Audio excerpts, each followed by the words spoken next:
Then to have a father who is typically from a royal, you would imagine feudal, aristocratic, Muslim background, you would think perhaps he would be more conservative, but he was very progressive in so many ways. My biggest regret is that he didn't see Inaya. He also hardly got to know Kunal. I think, I think maybe met him twice. And so to remember it was that boy who wears earrings. Your mom said that I felt very difficult parting ways with Amrita because I've imagined a life with everybody. Yeah. How difficult was it for you? For me, Amrita was someone who I've lived in her house. She's looked after me. She's taken me for photo shoots and done so much. We played Scrabble together. And then when that relationship ends, of course, you go through a moment of processing, interfaith marriage. Even when Kunal and I got married, even when Kareena and Pai got married, there were lots of strange things. Love jihad, ghar wapsi, all kinds of weird headlines were being made as well. You took one of ours, now we'll take one of yours. Because when I decide to do something, I do it. But that doesn't work. That's not how you get pregnant. You don't decide to get pregnant and then it happens. When I get flustered and when I get controlling about things, I must be difficult to be around. So Kunal probably didn't enjoy that 11 months that it took. It took about 11, 12 months.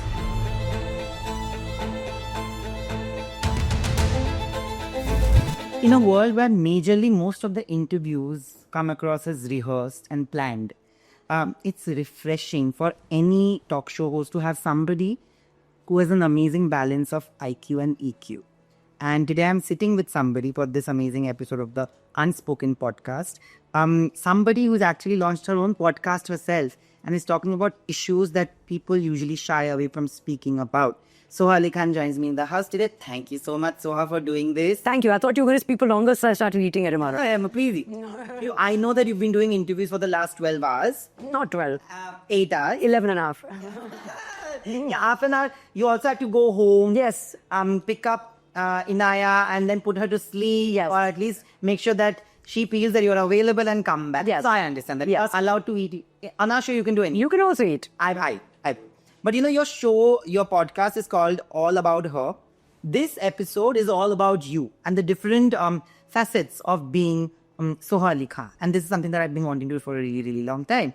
But before we get into that and we get into each episode of your life or each role that you have taken up, what pushed you to do a podcast of your own? If you know this, that your mother always felt in interviews, she's always said among all the three of them, I love it when Soha writes a book. Yes. Or Soha speaks her mind. Yes. Because she is possibly the one with the most amount of IQ and EQ. EQ, I don't know. But they have definitely invested most money in my education. So perhaps that's what she's thinking about. So she's like, there should be some return on that. So I did publish one book. Of course, that's not enough. She's a Bengali mother. She's like, you must publish more. What is this? Absolutely. One best-selling book is not enough. So now at least I can tell her that I'm writing. Amma, I'm writing, but I'm writing scripts. They're non-fiction, and I'm learning a lot. Yeah. But now it's not a book, but it's a podcast. So I don't know if she's like convinced by this, but... But when you told her about it, what was the first reaction? She was happy. She's like, I'm glad that you are using your mind. And I think that you speak well and you'll make your guests comfortable. And she's seen some of the episodes because I sent them to her and I wanted to get her opinion on them. And more or less, she had some feedback. Like she was like, I don't like this top. And why are you showing one shoulder? And your arm looks a bit too strong. And, maybe don't move your hands so much when you talk and all. So lots of feedback. And I was like, thank you. But what about the content? And she said, yeah, that's fine. So you already shot 20 episodes, if I'm not mistaken. But before we get into those episodes, what was everybody else's reaction from the family? Because you've shot with most of the women from the family already. Yeah. But what was everybody's reaction when you told them that you're actually going to do something like this? I didn't actually tell everyone before we started shooting, but as it progressed, also because I invited a lot of people from my family, they found out that I'm doing this. And I think that more or less, of course, everyone is well-behaved and polite also. But everybody was excited. First person I told was Kunal. And I actually said, this is the idea I'm thinking about and what do you think? And he said, I think it's a good idea and you must do it. And he's been incredibly supportive, especially when it comes to all the creatives of putting this together, because he is very creative. Yeah. And even when I said, how should I launch this? How should I talk about it? He said, let's just do an organic reel and we'll talk about it as man and woman about, the fact that you're calling it all about her. And it's funny and it's done well. Yeah, because the moment you're like, I'm doing my own YouTube, and I've stopped the action, it's like, what? Yeah, got my competition. And I was like, nahi, bhai, mera bahut alag hai. Not bhai, but yeah. But bhai was also very supportive. And he's like, it's all about her, but, I should come on it too. And I said, yes, you should come on it. But it's called All About Her, but it's not just for her. In fact, I'm thinking about exploring how to bring him on and in what capacity, because I think his perspective also, as you know, is quite refreshing. Even Kareena did a show which was called What Women Want, and she dealt with topics like that. But she also included Saif in one of the episodes, and it eventually became like, even though it's a show about women and the difficulties that they face, I think most men should also be watching. And then previously, if you've seen the statistics of Kareena's show, most men actually did. Really? Yeah. Because men want to understand women, don't they? They should. Because they don't know. Because they don't. A lot of women, we don't, we're struggling to understand ourselves, and we're complicated beings. And we change on an hourly basis. What are the most difficult topics that you dealt with? Like, which possibly could put somebody on an emotional ringer? There are many. In fact, some of the subjects that you think are not so deep turn out to there'll be something that you reveal of yourself. But the two topics that have really, I think, are my favorites. There's one on oncology and breast cancer, cervical cancer, cancers that affect women more typically. And I thought, for obvious reasons, that's an emotional subject. But it was just a really meaningful conversation that we had. And Hina Khan has come on the show and spoken about her journey and her battle with cancer. But Dr. Limai, who's actually a top oncologist, spoke, and she had such a human angle and her own story and her own personal connections with illness and death that really stood out to me. And I think that human connection in doctors is something that is rare.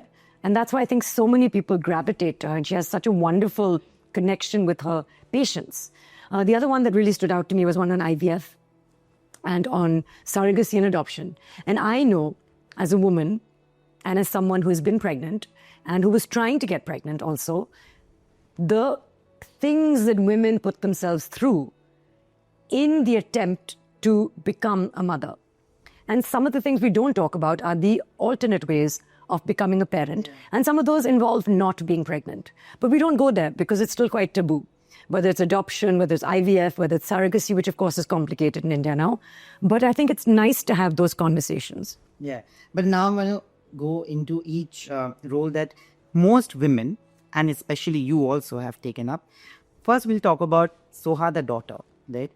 When you speak about having a Bengali mother, I always believe, because now people will say that I'm speaking of from a place of bias because I come from a Bengali family, but I feel like Bengalis still worship to Ma, to the Devi. So eventually Bengali families have, I'm not saying all, but many, or majorly a huge section of the Bengali families have always given more agency to the women in the family. Yes. Like, even if my mother is a homemaker, there's no decision which is taken without her opinion. And then we may agree to disagree, and that happens with each one of us, regardless of our gender or our age or our social status. Having a Bengali mother and a father who was so accepting and who believed in equal opportunities given to everybody, how important was it to have them as a child? Because most kids today suffer from that. That's true. And in fact, as a child, you think what you are growing up around is normal. And only when you have some more exposure do you realize how privileged you were. And both of those, I think, to have a role model in my mother, who was a working parent, who was the breadwinner in the family, who was the one who was sometimes not there for birthdays or important functions, whereas my father was there and very present. And then to have a father who is typically from a royal, you would imagine feudal, aristocratic, Muslim background, you would think perhaps he would be more conservative, but he was very progressive in so many ways. So I think all of that I took for granted growing up. But now, having interacted with the world so much, I really appreciate that. And I see how that shaped who I am today.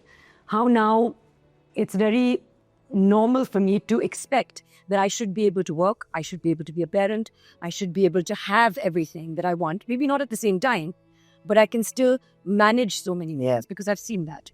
And similarly, my expectation from my partner, because a lot of young girls see their fathers and those become role models for them, and that shapes their romantic relationships as well and what they expect from their husbands or their partners.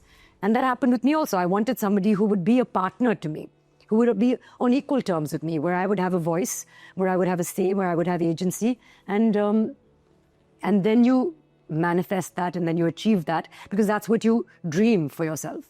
I did this interview with your mom, which is one of my most special interviews ever. It was for Gulmohar. Again, a film that stood up for love and acceptance. Yeah. And there she was saying that when she was getting married, so many people around her said that, will your father allow you to work? And you were right when you say that he comes from a royal family, so he's assumed to be a lot more feudal, aristocratic, coming from traditions, and he might not be as progressive. He said, हमारे वो dictionary में कभी allowed था ही नहीं. No. He never allowed me. No. It was a given. How important is it to have somebody like that at home? Like, you've grown up knowing that. Yes. How important is it to have that power in the voice? Because it already automatically gives you the power in the voice, right? I think so. And like we were saying, for a young girl, your father is like your first role model, especially when it comes to men. And it shapes not only your sense of self-esteem, your sense of self-worth, like your father being present firstly, giving you that importance of having conversations with you, helping me with my college application essays, coming to my university, coming to my school plays, being proud of me, and then being involved.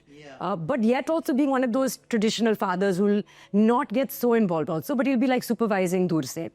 It shapes your approach to your romantic partnerships as well, because your sense of who you want to marry is either someone like your father or someone opposite to your father. And definitely when it comes to things like equal partnerships, that's something that I wanted, that I saw in my parents.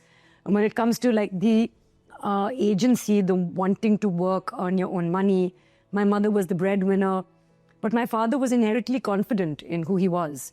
It didn't shake his ego that there is this superstar who he's married to, that she is playing various roles, that she is, wearing a bikini, that she is romancing other people. He was a very secure, confident individual. And I think that, they don't make many people like that, even today. And today is supposed to be more progressive than then. I think actually some people are working backwards. You just spoke about this emotional episode, right? And of course, when you lose a parent, it is the most difficult time of your life, right? Because that is something that nobody's prepared to. How did you manage to come out of it? And were there moments where, of course, you still miss him, but what are those moments where you feel like, I wish, Oh, so many. Anything that happens, especially my biggest regret is that he didn't see Inaya, and he would have contributed something because he was such a phenomenal person. I would have loved to see them together. So that is a huge regret. He also hardly got to know Kunal. I think, I think maybe met him twice. And so to remember it was that boy who wears earrings. He said, so he's like, is she still with that boy who wears earrings? He asked my mother. And my mother was like, yes. The home that I bought, I think that he did come and see, but he didn't really see me grow into the person that I am today. And I think that we would have had great conversations. In terms of grief and loss, people say time heals, but I feel like as the years go by, it's just longer and longer since I saw him last. So in many ways, you miss them more and more. But you have no choice. You accept and you move on. And I think the way that you deal with it is that you find people who remember him similarly, who loved him, and you celebrate him by talking about him, by keeping his memory alive. Your mother had written this forward when Yeah. she was talking about your dad and the loss of losing him. And I remember this one line, okay, and it is so powerful. It's just a simple line. She had written, as much as I feel deprived, I don't feel alone. Yeah. Because, of course, the other person also misses him in an alternate world. Yeah. Misses her in an alternate world.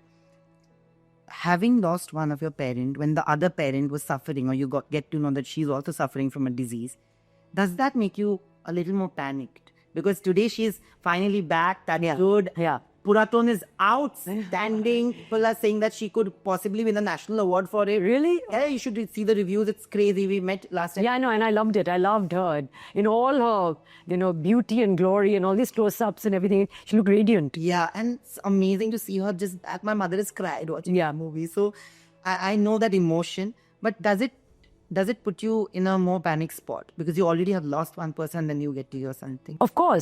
Of course it does. And anyway, my biggest fear is untimely death, and the loss of loved ones, because you can kind of handle everything else. But those are things that affect me more. And I think about that all the time. But I'm grateful for the fact that at least when it comes to cancer or it comes to things like lung cancer, the most important thing is prevention And detection. And that happened at a miraculously early stage, such that we had the results that we have today. And that's what I'm grateful for. Do you also feel happy to see her today because she's back?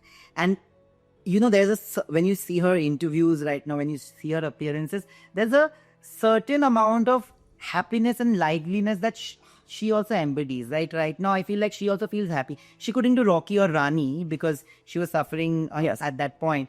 And now with Puraton and with Gulmohar, and people want to see her, and she's still doing it.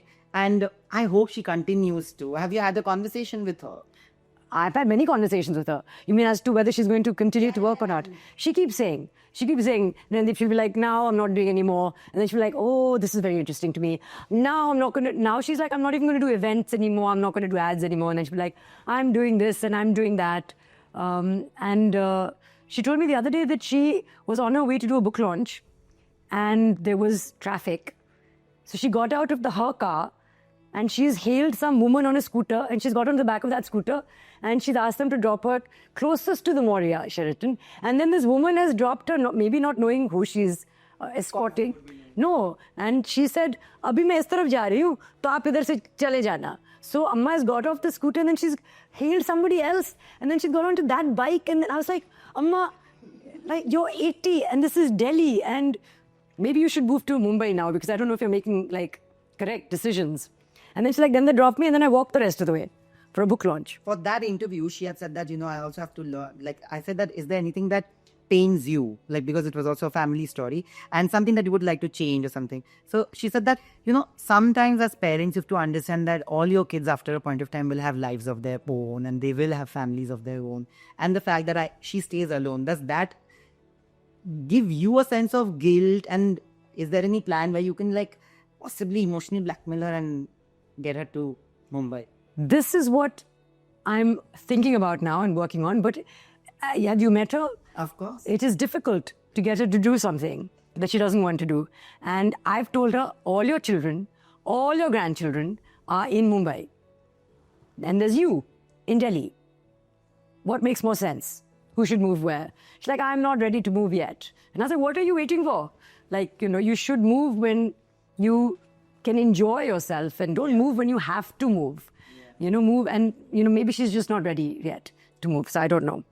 Soha, the sister, I showed Saif your previous video where you said that, when you had to go and wake him up, he would come into his own and say whatever. But you've always had a story of equals. All three of you have been on equal podiums, right? And that also comes from the fact that Saif has also been equally secure as you and Asaba. And all of you equally secure. But when you guys go through difficult phases in lives, he's also gone through a very difficult phase in life previously, where your mom, everybody stayed with him. When he had to go through a difficult marriage. How important does it become for you to step up as a sister? Although he's the elder brother, there's more voice to your reason sometimes, right? When something happens in their life, how do you step up? Firstly, when you said difficult time, I was thinking there've been a few. Yeah, a few.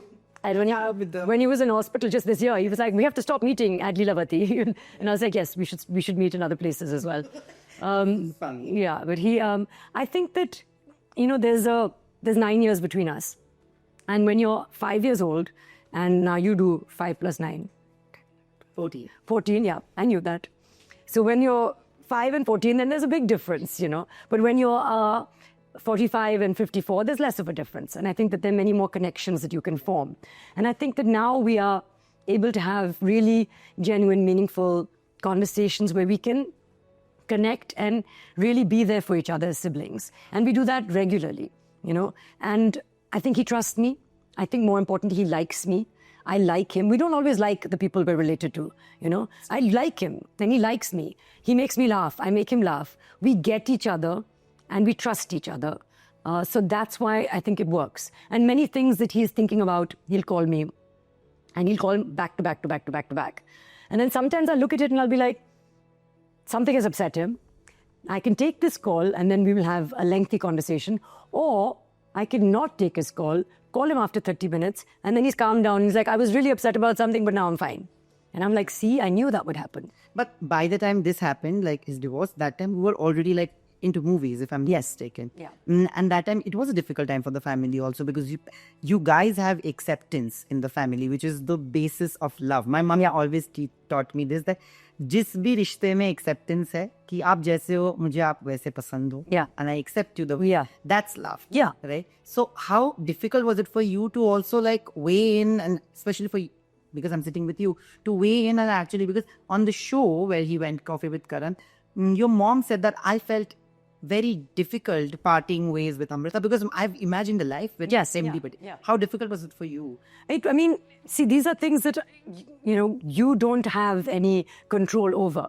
It's like when a marriage, I think, ends, then those families will also go through some kind of change and adjustment. And you may find your own independent equation after some time. There may be a process, but it's complicated.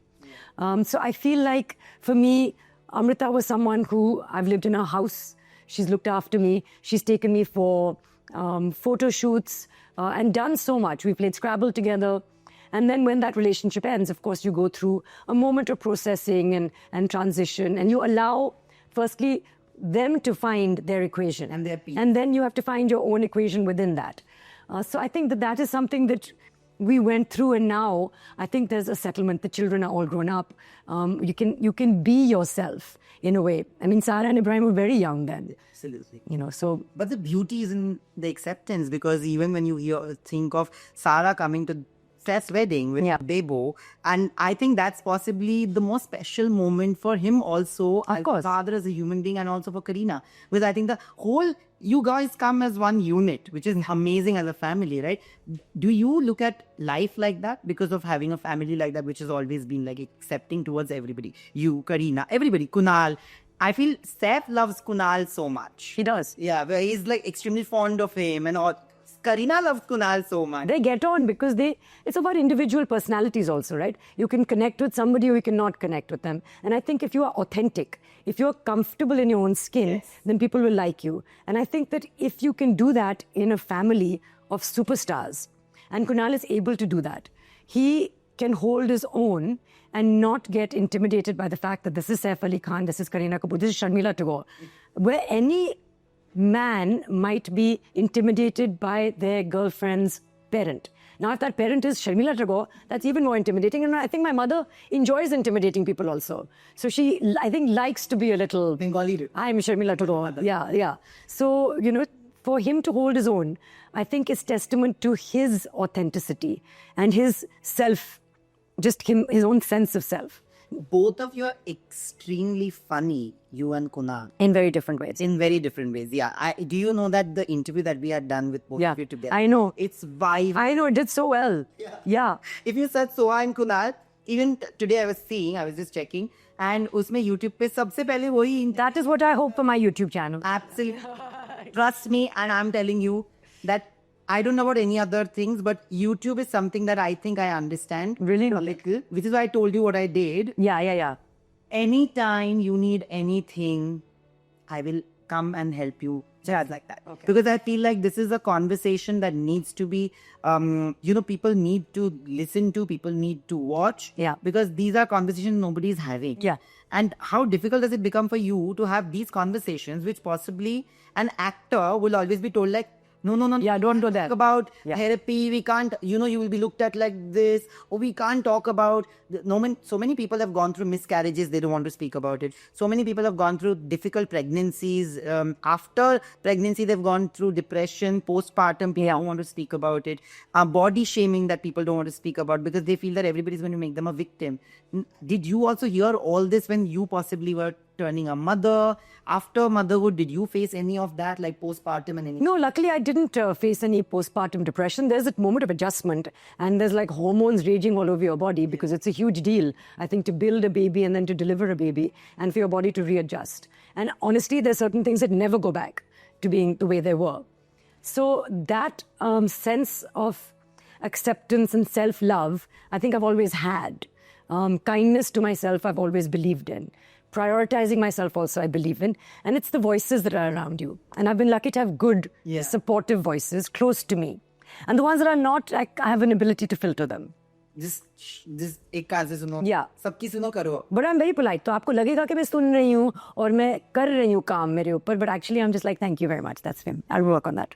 But you, previously in this interview, you said that when you were talking about Sunny Leone's episode, you said that you also had tried for some time before you had Inaya.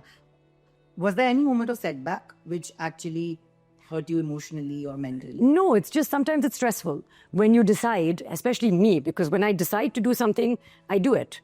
But that doesn't work. That's not how you get pregnant. You don't decide to get pregnant and then it happens.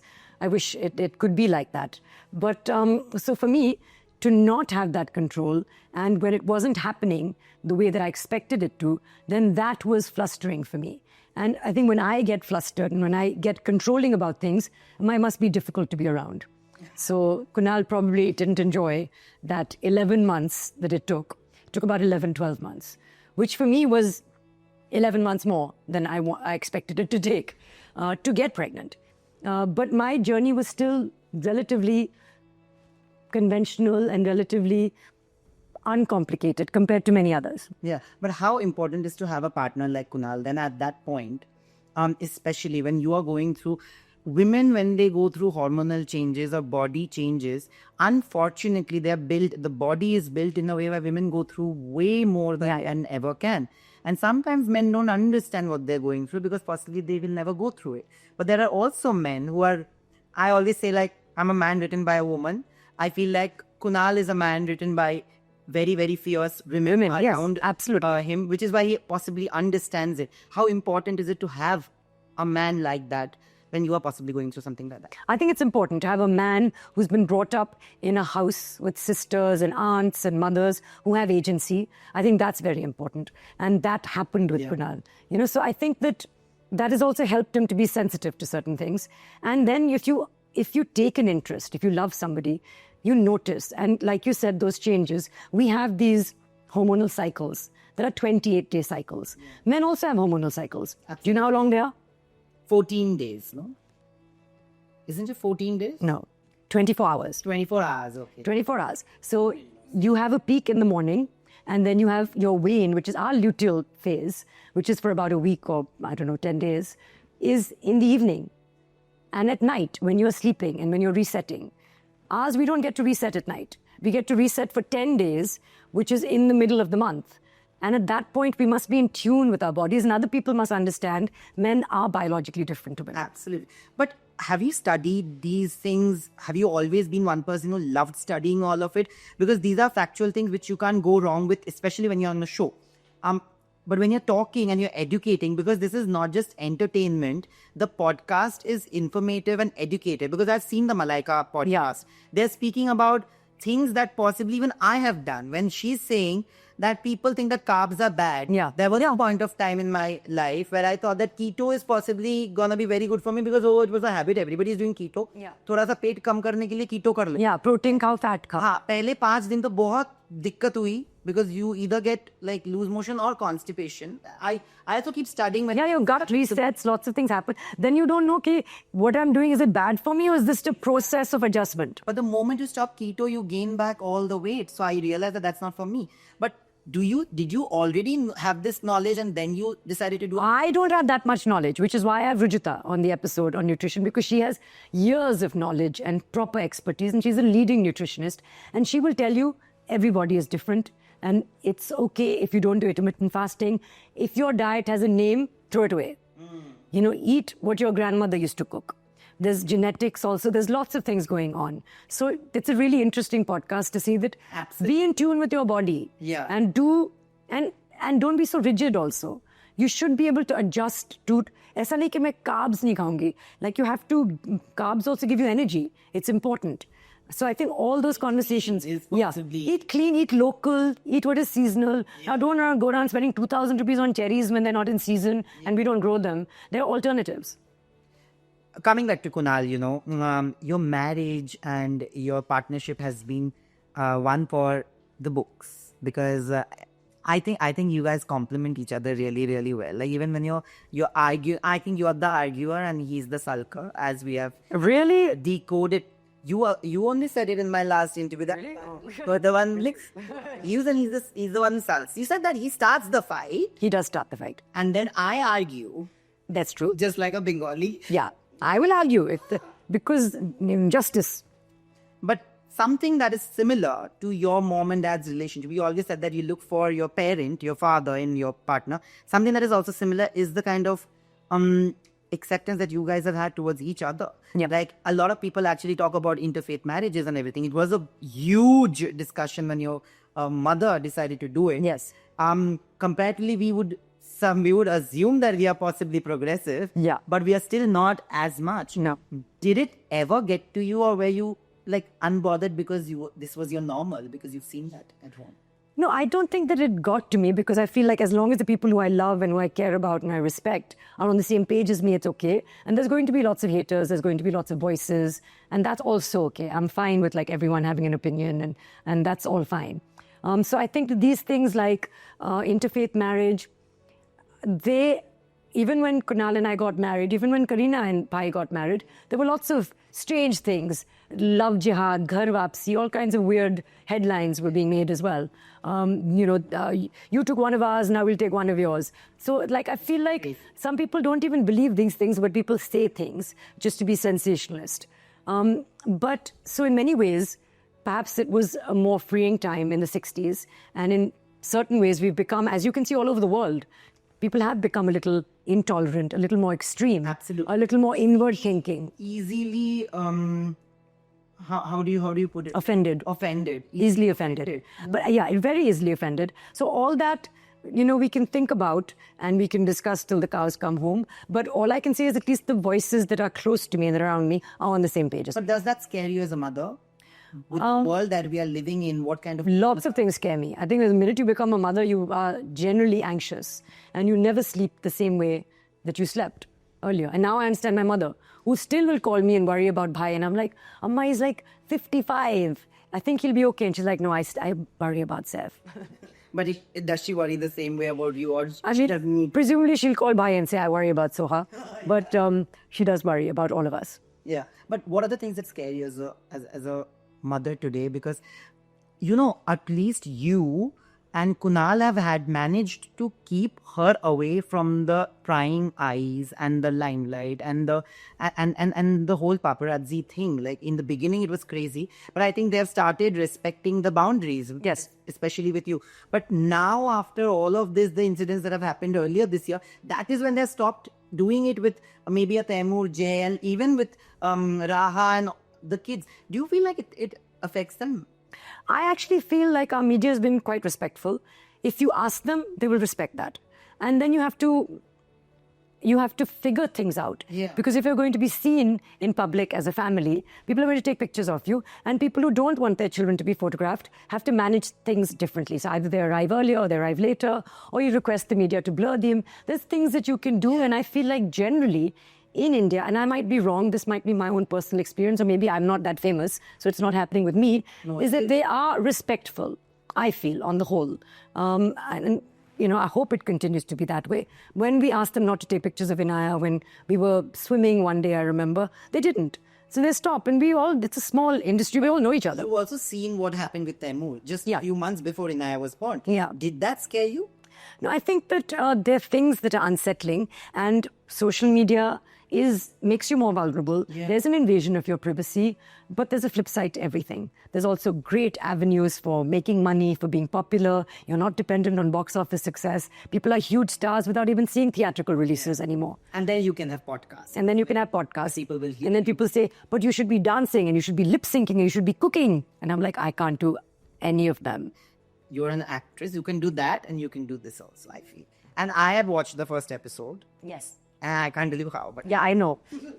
Even I don't know how. But I'm such a nice person. I saw it and I came and told you that could be. Yeah, but I think you've got some I don't know. some deals. I have no clue. Maybe YouTube, you love me. Yeah, you But want some I saw exclusive access. I am really.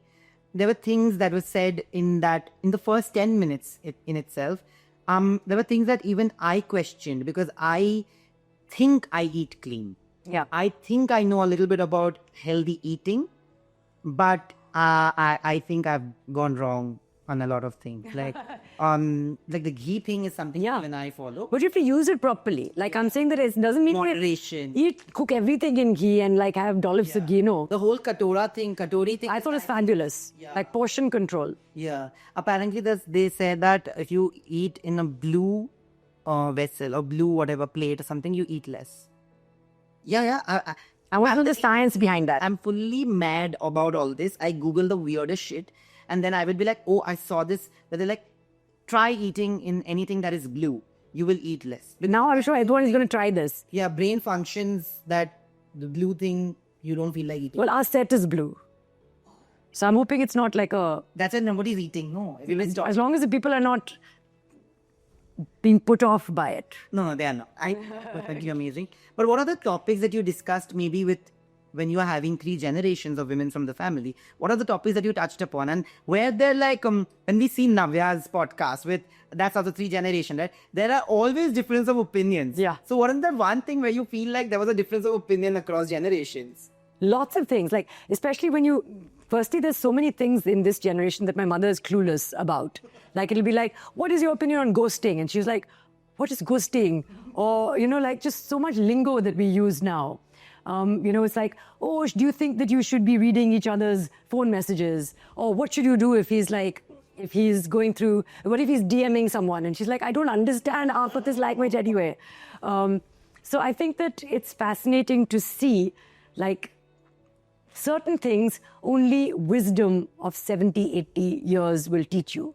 A marriage of 50 years will teach you something that you won't know in a marriage of 10 years. Or you may not know when you haven't been married. Yeah. So these are things that it's nice to explore over generations. Being a friend to Sarah and Ibrahim today, because you are like a friend to them, do they come and discuss everything? Do they take your advice? Do you take advice? Not at all.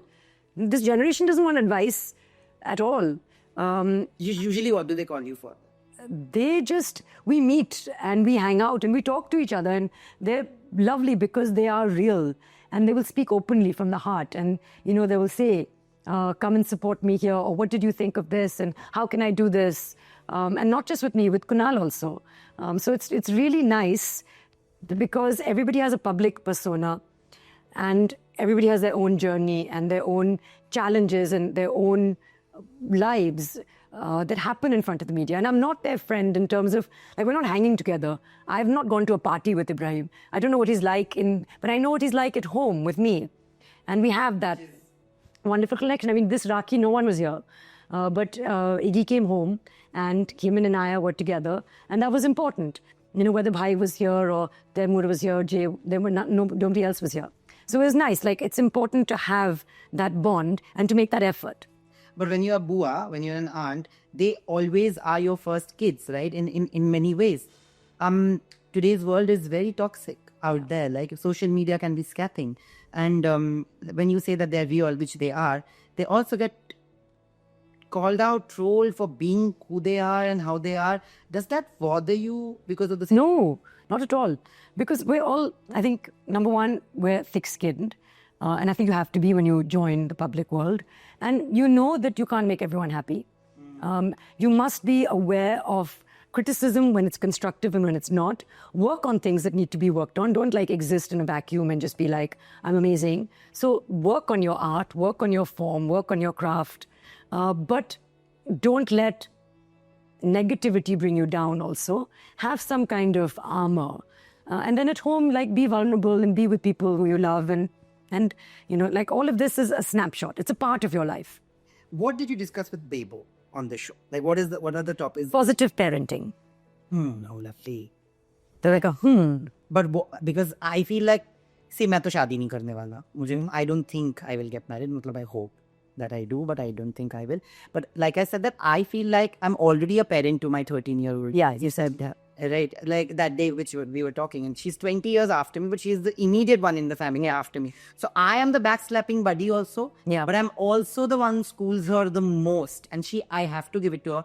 She may not listen to her mother and father as much as she listens to me, because she knows that if she's right, I will fight the whole family to stand for her. But if I have said something, then it means that she's really, really wrong. Yeah. So I want to ask you this: that when you talk about positive parenting, today, somebody told me that apparently you sleep early because you don't want your child to feel that you're making her sleep early and you are not, which is a great thing. Like, what if she wakes up and sees that you are awake and like, acha, aap to nahi so rahe, main kyun so? I mean, that's not true. I eat early, so we can eat dinner together. And I don't sleep that late because she wakes up early and I'll be underslept. So I only sleep early because I have to, because I'm very tired by 10 o'clock. That's why I sleep early. And for a long time, I used to tell Inaya, okay, go to sleep, I'm also going to sleep. Now I'm honest with her and I say, I'm not sleeping now, but I will sleep in a couple of hours. And she's like, why? You also go to sleep now? I'm like, because you are growing. You need 10 hours of sleep. I need 8 hours of sleep. Oh, so that's the way that you guys have worked around. Yeah. Finally, I would just tell you that we will wrap it up about Soha the human being. Soha the human being who I know, and you've used these words. It's very weird that I've also used the same words. That the importance of self-love, the importance of positivity and kindness in today's world is so necessary, because I feel like it's becoming a minority. Yeah. And unfortunately वो वक्त गुजर रहा है जहाँ पे हमारे mummy papa बोलते थे कि अगर ये हैबिट बुरी है, आज unfortunately 10 में से 8 लोग जब वो हैबिट करते हैं, तो वो जो 2 लोग नहीं करते वो minority में, तो बिल्कुल shamed. बिल्कुल. So 2 people possibly out of 10 are kind today, or at least express their kindness in positive ways. And kudos to you, because you're bringing a show that educates, informs, and also requests people to have a positive and mindful life. Yeah. I'm hoping that's the idea, and that it is, absolutely. You said it very well. And but what is that one motto behind you being positive? You're a human, you can go through different episodes, different emotions, but that one thing that you still maintain, but I'll still not lose my positivity and my kindness for anything. I think that when you lose your kindness, when you lose your temper, it's just, I don't like it. I don't like who I become. And I think that I would like to be the best version of myself. I owe it to myself. I think that it creates harmony in this society, in the world. I think there's a ripple effect. I really feel like when you spend money, you earn money. I don't know if you get, maybe you also when you spend money and you don't have any money. But I feel like the more money I spend, somehow some money comes. So I really feel like when you're kind, then in some way that kindness comes back. Positive affirmation. Instead of tokoing your child and saying, what you did was so wrong, don't do it again. If you say, I loved what you did, I'm so proud of you for the way you behaved, then they will be motivated to behave like that. So I really feel the more positive you are, the more it builds and creates and regenerates. And negativity only takes away. It's called All About Her, which is AAH. I think you've used it very well. Yeah, it's like an ah. And it's only gonna be, I'll add a ACH before that. It'll be Acha for 2. And I only wish you the best. And for whatever you need, I really, really feel that this is in the need of the hour. And people should actually watch all the episodes. And it'll be 20 episodes, so 20 weeks of good. And more. We're going to shoot more and more and more. Please keep shooting. And to more power to you. Thank you. And for just being you, yeah. You can help me. Can you find somebody a woman who has tried to lose weight using Ozempic or Mounjaro? There are many in the industry, possibly. Like, Like, and they don't have to be from the oh, industry. they have to be women only. No, Have to be. I think you're men. We need people. They don't have to be celebrities. Somebody who will be brave enough to share their story. But now that you've said this, I feel that most women, some women who have not even lost weight through Mounjaro and Ozempic will want to come on your show.